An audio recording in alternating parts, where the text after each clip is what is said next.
Welcome to teaching exam study.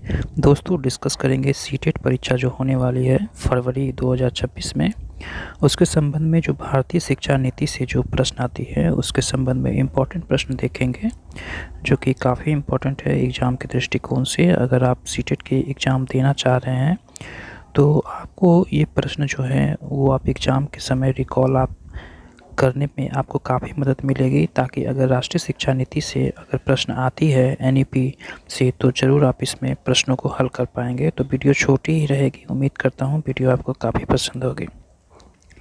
तो एक नज़र में देखते हैं भारत की 4 प्रमुख शैक्षणिक संस्थाएं, जैसे एनईपी 2020 यानी नेशनल एजुकेशन पॉलिसी 2020, उसके बाद नेशनल करिकुलम फ्रेमवर्क 2005 और आरटी यानी राइट टू एजुकेशन एक्ट 2009 और आरपीडब्ल्यूडी 2016 जो कि सीटेट के लिए काफ़ी महत्वपूर्ण है, खास करके राष्ट्रीय शिक्षा नीति 2020 के संबंध में जो है प्रश्न और नेशनल करिकुलम फ्रेमवर्क से प्रश्न आए दिनों देखने को मिलती है जो कि सीटेट के एग्ज़ाम के लिए। तो सबसे पहले चलते हैं राष्ट्रीय शिक्षा नीति के संबंध में। राष्ट्रीय शिक्षा नीति यानी एनईपी 2020 में 1968 ईस्वी में जब इंदिरा गांधी प्राइम मिनिस्टर थे उस टाइम आई। उसके बाद 1986 ईस्वी में जब श्री राजीव गांधी प्राइम मिनिस्टर थे उस टाइम में। उसके बाद से 2020 में जो नेशनल एजुकेशन पॉलिसी आई वो 34 साल बाद आई थी, जो कि राष्ट्रीय शिक्षा नीति 2020 में संशोधित शिक्षा नीति थी। और ये भी प्रश्न पूछी जाती है कि जो 2020 में जो राष्ट्रीय शिक्षा नीति आई उसकी अध्यक्षता कौन किए थे। तो उसके जो अध्यक्षता थे वो डॉक्टर के कस्तूरीरंगन थे, जो कि पूर्व इसरो के प्रमुख थे, डॉक्टर के कस्तूरीरंगन। और जो ये जो नई शिक्षा नीति आई, नई शिक्षा नीति में नया शैक्षणिक ढांचा बना, और ये नया शैक्षणिक जो ढांचा थी वो 5+3+3+4 की प्रणाली पर स्टार्ट है। यानी 3 से 18 वर्ष की जो आयु थी उसमें फाउंडेशन में जो 5 साल के टाइम है उसमें 3 साल प्री स्कूल के लिए और क्लास 1 से 2, वहीं प्रिपरेटरी स्कूल के लिए 3 साल के लिए टाइम दी गई, उसमें क्लास 3 से 5 तक। वहीं मिडिल में 3 साल यानी कक्षा 6 से 8 तक। वहीं सेकेंडरी में 4 साल यानी क्लास 9 से 12 तक। यानी 5+3+3+4 की विधि के तहत ये नीति आई गई। 5 साल, उसके बाद 3 साल, उसके बाद फिर 3 साल, उसके बाद 4 साल। तो ये फ्रेमवर्क में आप याद रखेंगे 5-3-3-4, जो कि काफ़ी इम्पोर्टेंट है एनईपी 2020 के लिए। आगे हम चलते हैं वैचारिक समझ की ओर। वैचारिक समझ में आलोचनात्मक चिंतन इम्पोर्टेंट है, अनुभवात्मक अधिगम पर जोर दिया गया।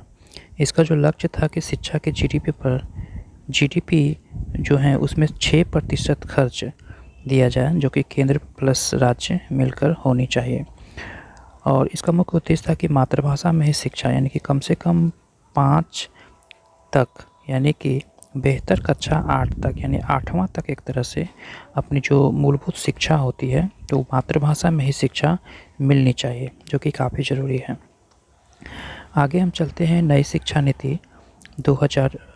ये जो शिक्षा अधिकार जो कानून बनी थी 2009 में राइट टू एजुकेशन एक्ट के तहत, इसमें निःशुल्क और अनिवार्य शिक्षा जो आई वो 6 से 14 वर्ष तक के आयु के बच्चों में निःशुल्क और अनिवार्य शिक्षा सरकार के द्वारा दी जानी चाहिए। इन वर्षों में बच्चों का मौलिक अधिकार जो है, जिसमें दिव्यांग बच्चों के लिए 6 से 18 वर्ष और सामान्य बच्चों के लिए 6 से 14 वर्ष, और दिव्यांग कैटेगरी के जो बच्चे हैं उसमें 6 से 18 वर्ष तक बच्चों को निःशुल्क और अनिवार्य शिक्षा देने का प्रावधान सरकार के द्वारा दी गई है।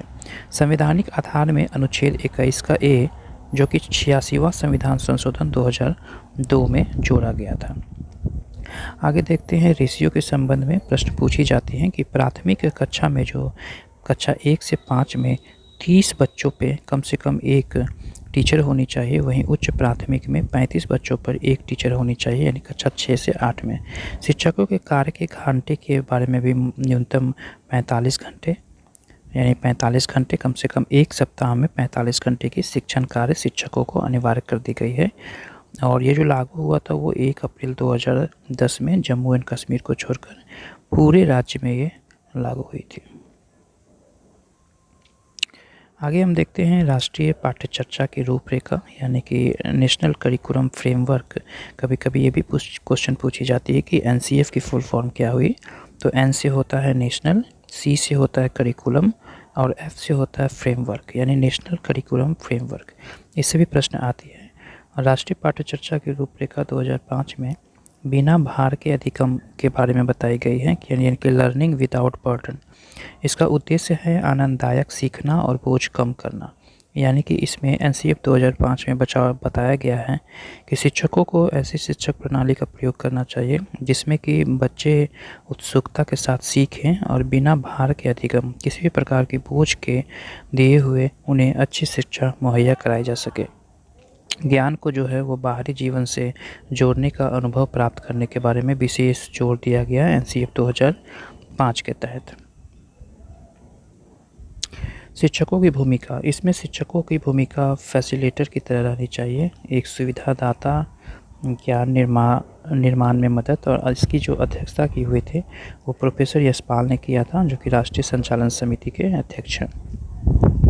सतत मूल्यांकन का मतलब हुआ दैनिक गतिविधियों के माध्यम से वार्षिक परीक्षा का बजाय। आगे फिर हैं दिव्यांगजन अधिकार अधिनियम 2016 के बारे में कुछ हम विशेष देख लेते हैं जो कि परीक्षा के लिए इम्पोर्टेंट है। 1995 के अधिगम का ये संशोधित रूप है और शब्द परिवर्तन विकलांग की जगह दिव्यांग जोड़ी गई है और अक्षमता की संख्या 7 से बढ़ाकर 21 कर दी गई है।